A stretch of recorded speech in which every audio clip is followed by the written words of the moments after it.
السلام عليكم ورحمة الله. مرحبا بكم في هذا الفيديو. Dans cette vidéo là, on va voir la troisième fonction de la chaîne d'information, c'est la fonction communiquer. Ce cours là est destiné aux élèves de deuxième sciences maths B, deuxième STM et tronc commun technologique.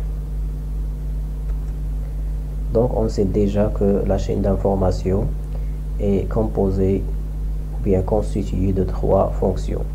La première fonction, c'est la fonction acquérir. La deuxième fonction, c'est la fonction traiter. Et finalement, la fonction communiquer. Donc à quoi sert la fonction communiquer? Dans la fonction traiter, on va traiter les informations acquises précédemment dans la fonction acquérir. Donc ces informations traitées, elles doivent être communiquées à la chaîne d'énergie et plus spécifiquement au niveau de la fonction distribuer. Ça veut dire il va commander les préactionneurs.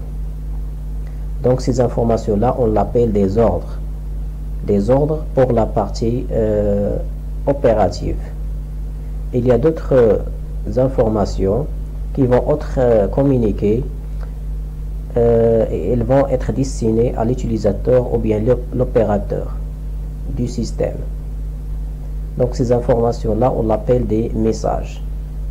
Elles sont destinées à l'utilisateur pour lui donner des informations concernant l'état interne du système. Donc pour la fonction communiquer, qu'est-ce qu'on a? Le constituant qui va faire cette fonction-là, on l'appelle un système de communication.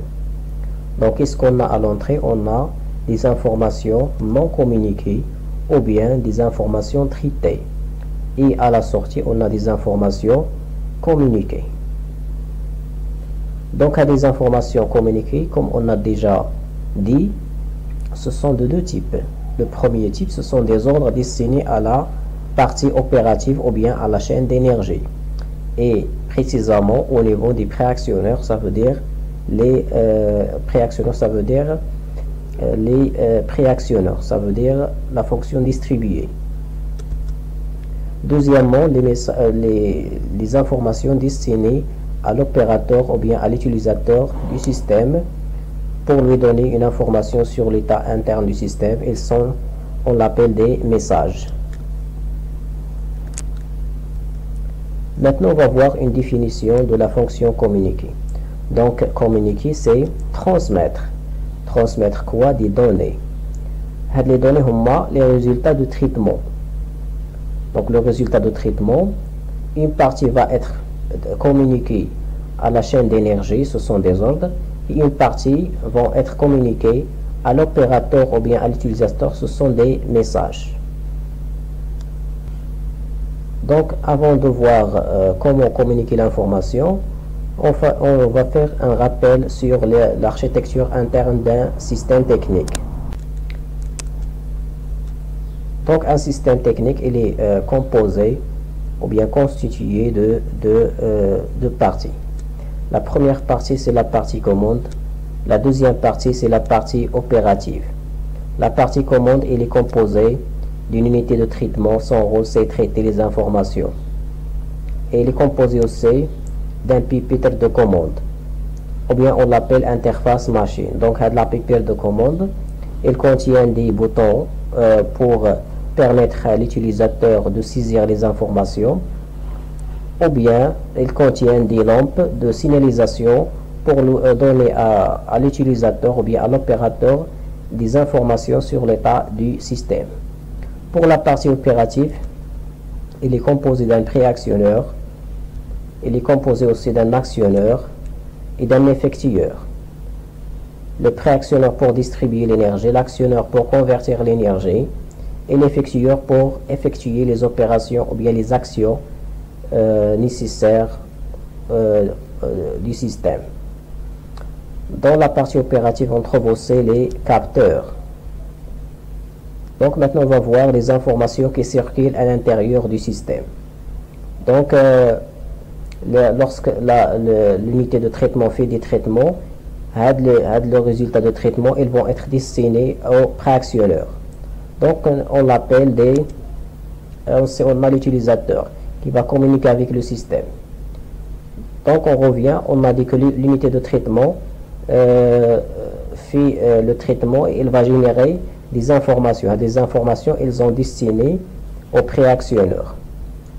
Donc, on l'appelle, ce sont des ordres destinés à commander le système. Lorsque le système est en fonctionnement, il y a les capteurs qui vont capter l'état du système et l'état de son environnement. Donc, les informations qui vont être générées par les capteurs, on l'appelle des comptes rendus. Il y a aussi des informations qui sont destinées à l'utilisateur pour lui donner des informations sur l'état du système. Donc, on l'appelle déjà, on a déjà dit ça, ce sont des messages.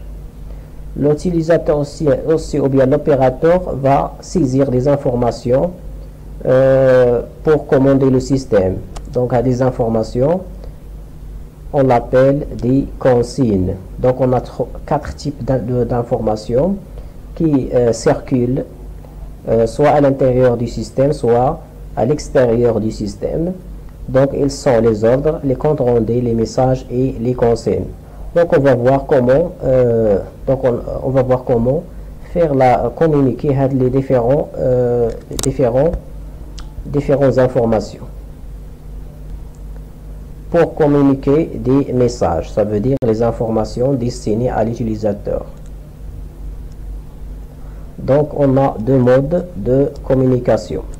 Soit une communication visuelle, soit une communication sonore. Pour la communication visuelle, c'est à travers de la lumière. Donc, on a des composants qui génèrent de la lumière pour donner une information à l'utilisateur.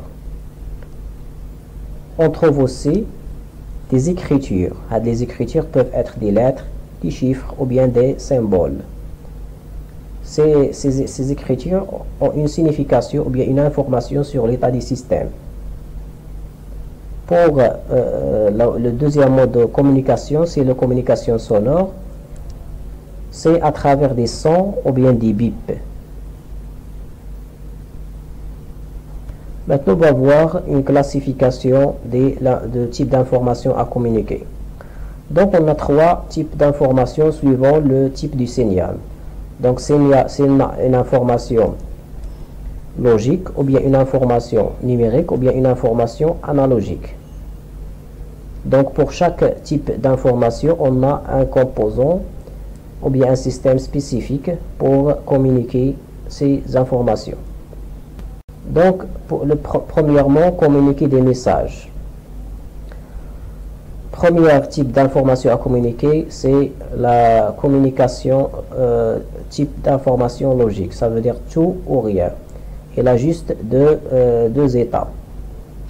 Donc, ici, on va utiliser des voyants lumineux, ou bien on l'appelle des lampes témoins. Donc, des lampes, ils vont indiquer l'état du système. Donc, on a plusieurs couleurs. Chaque couleur a une signification au système.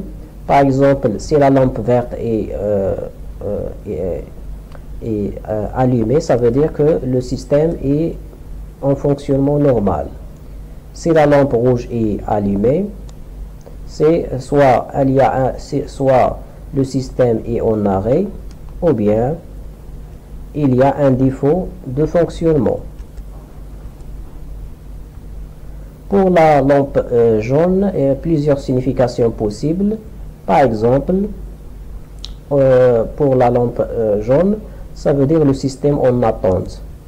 Il va attendre soit un consigne de l'utilisateur, soit la matière d'œuvre épuisée. Donc, lorsque la lampe jaune est allumée, le système en attente, il attend le consigne de l'utilisateur ou bien une action pour continuer son fonctionnement.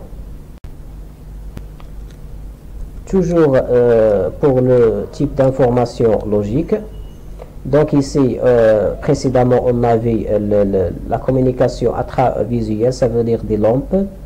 Maintenant, on va voir les communications sonores. Ça veut dire on utilise des composants qui vont générer un son pour indiquer l'état du système. Par exemple, on va utiliser une sirène. Donc cette sirène-là, elle va générer un son. Le son, il a une signification pour l'utilisateur. Parfois, l'utilisateur est très loin. Elle ne va pas voir la lampe au tableau ou bien à la pipette de commande. Donc le son va lui dire que le système est il y a un danger ou bien quelque chose qui ne marche pas.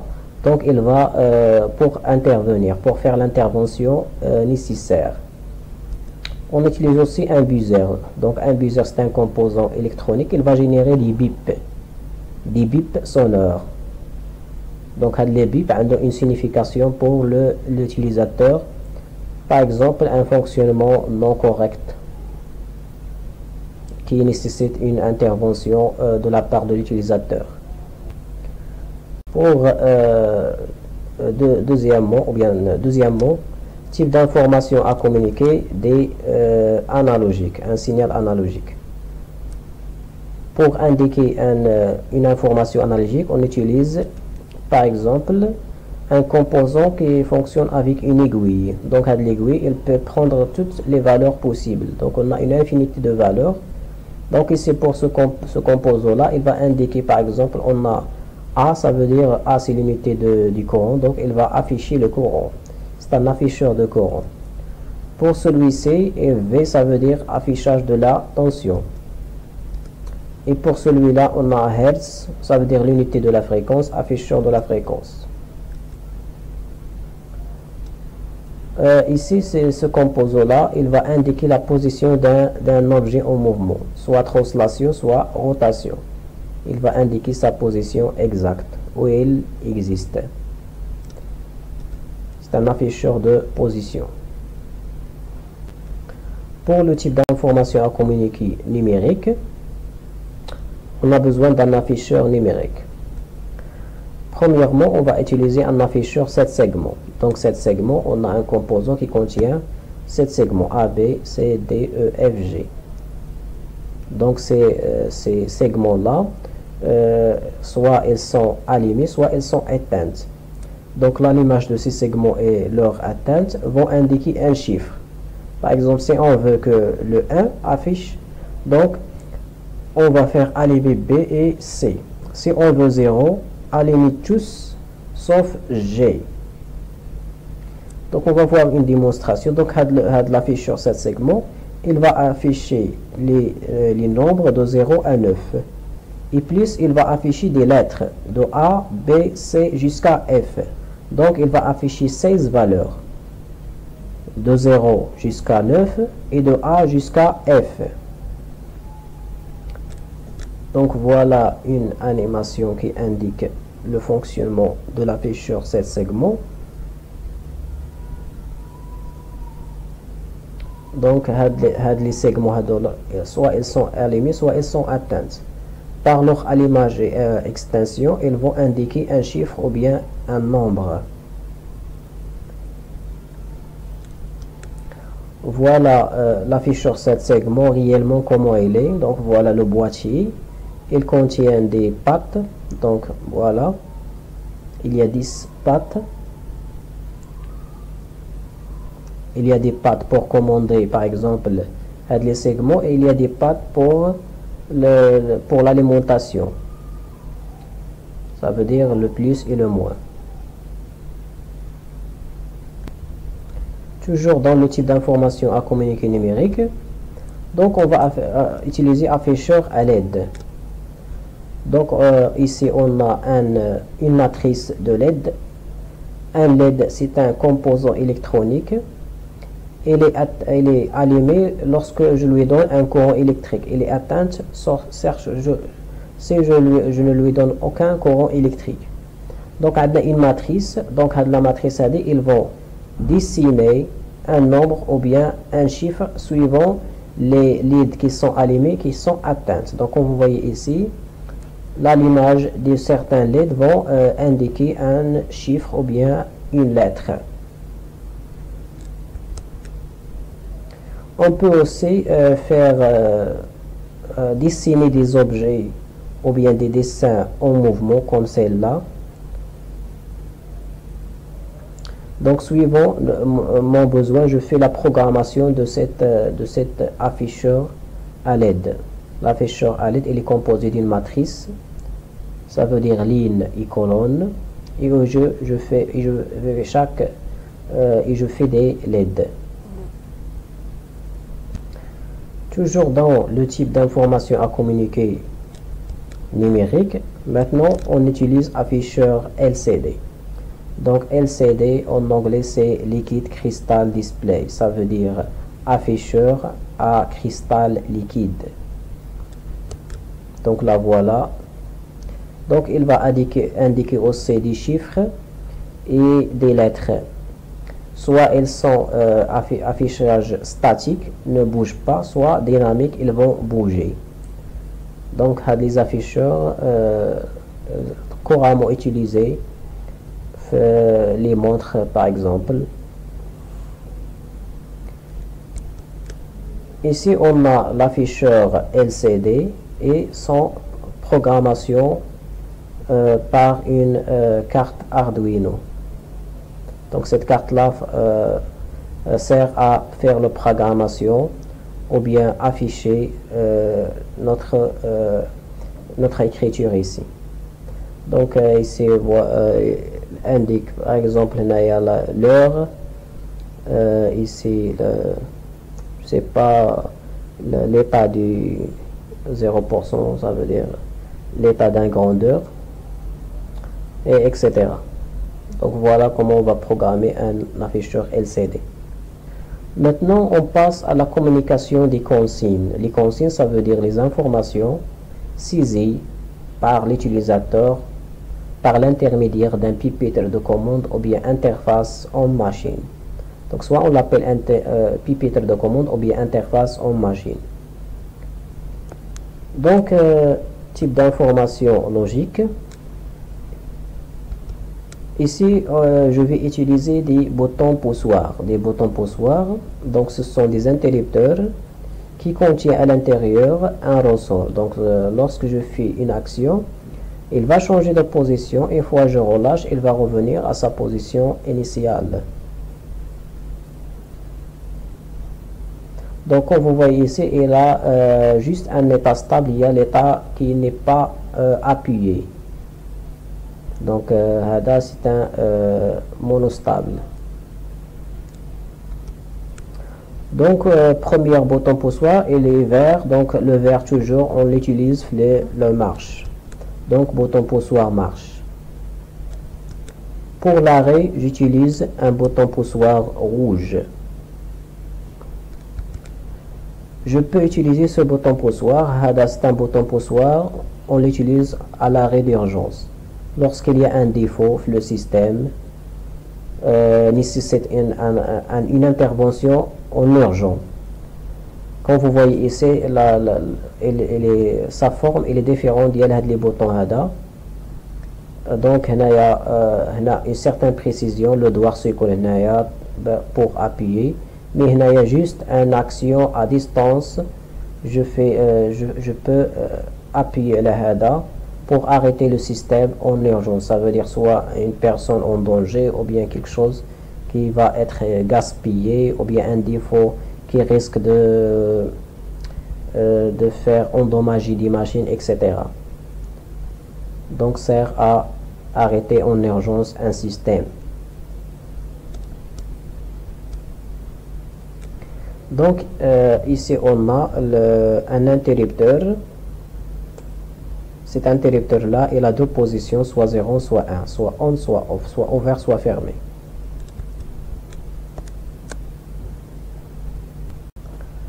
Donc pour le type d'information à communiquer type numérique, j'utilise des commutateurs. Donc la commutateur ADA, lorsque je fais tourner le commutateur, il va prendre des positions. Donc on a ici trois positions. Donc c'est un commutateur à trois positions. Par exemple, هنايا l'arrêt, هنا la marche automatique, هنا la marche manuelle. Par exemple, commutateur à 3 positions. Je peux avoir aussi un commutateur à 4 ou bien plus de positions, 0, 1, 2, 3, pour changer la vitesse par exemple, ou bien un grandeur quiconque. Donc c'est un commutateur à 4 positions. Lorsque je fais tourner, je vais choisir une position parmi les 4. Pour le type d'information analogique, ici on a le composant électronique, mais ça commande par la pièce. Donc on a un potentiomètre rotatif, qui est un autre potentiomètre n'est pas rotatif, mais il va là, sa résistance. Donc c'est quoi un potentiomètre? C'est une résistance variable. Lorsque je fais tourner la valeur d'IRA, il va varier. Ou lorsque je varie la résistance, je vais varier soit la vitesse, soit la fréquence, etc. Il y a aussi un potentiomètre pour changer, on doit faire une variation linéaire, une translation de la pièce. Donc un rhéostat. Donc le rhéostat peut utiliser dernièrement. Donc c'est un potentiomètre, ça veut dire une résistance variable. Lorsque je fais tourner, je change sa valeur, et lorsque je change sa valeur, je change en grandeur, par exemple la fréquence, ou bien la tension, ou bien la vitesse, etc. Ici on a un pupitre de commande, ou bien interface machine d'un système pompe, une pompe, le système pour la commande d'une pompe. Donc ici par exemple on a voyant défaut, il est rouge, une lampe rouge, un voyant lumineux, ou bien une lampe témoin. Ici voyant fonctionnement pompe à vitesse variable, ou pour fonctionnement à vitesse variable. La vitesse fixe, la vitesse variable. Comment choisir le mode de fonctionnement? Par le commutateur. Donc lorsque je fais tourner, je fais choisir soit l'arrêt du pompe, soit fonctionnement vitesse fixe, soit fonctionnement vitesse variable. Ici on a l'arrêt d'urgence pour arrêter en urgence le système. Ici un bouton poussoir pour ici les lampes. Pour les lampes, est-ce qu'elles sont marches, ou bien elles ont un défaut. On a un bouton, on a une lampe, ou bien un bouton, et en même temps dans le bouton il y a une lampe pour indiquer le fonctionnement, pour faire marcher le système, et en même temps le marche, il va indiquer le marche ou bien le fonctionnement du système. Ici on a une lampe blanche pour indiquer que le système est sous tension. Lorsque j'alimente le système, cette lampe là va être allumée. Ici on a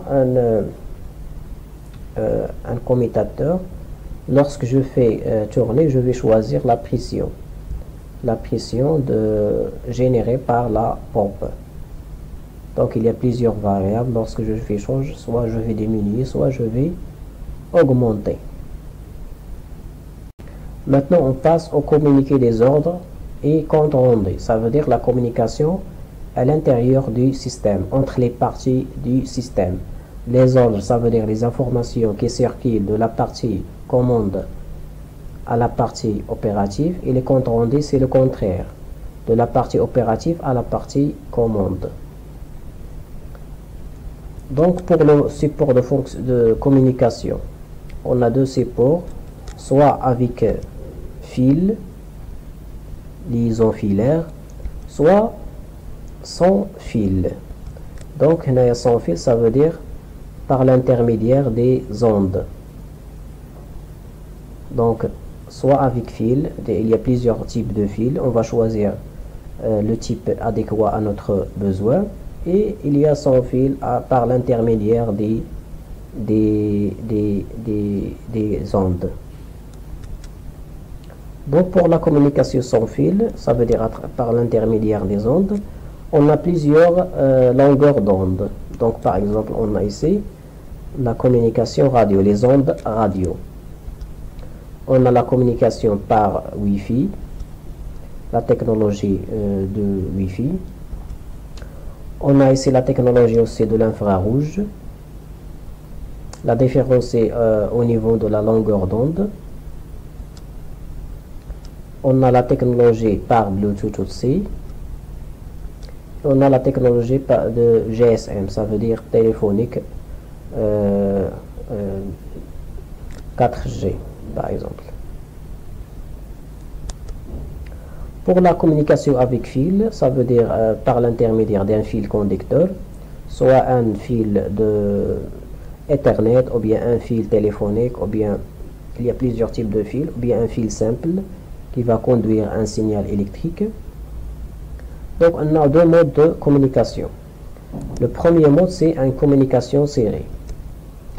Le deuxième mode de communication, communication parallèle. Donc pour la communication serrée, comme vous voyez ici, il y a un seul bit qui va communiquer à la fois. Ça veut dire bit par bit. Donc on a transmission se fait bit par bit. Donc on a une seule ligne de transmission. Un seul ligne de transmission. Donc on a la machine A, on a la machine B, ou bien la partie A et la partie B.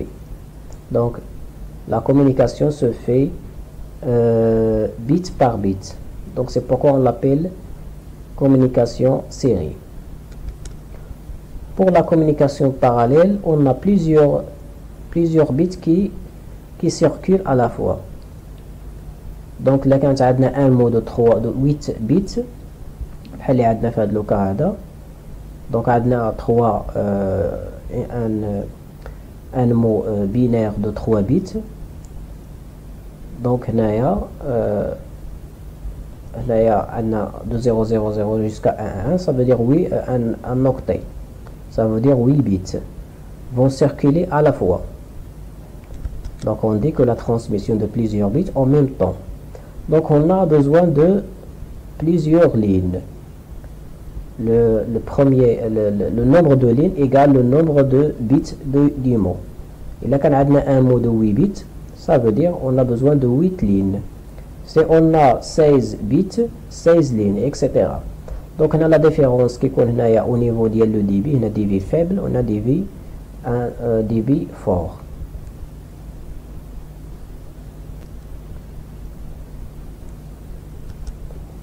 Donc c'est la fin de notre vidéo sur la fonction communiquer. Merci d'avoir suivi et à la prochaine.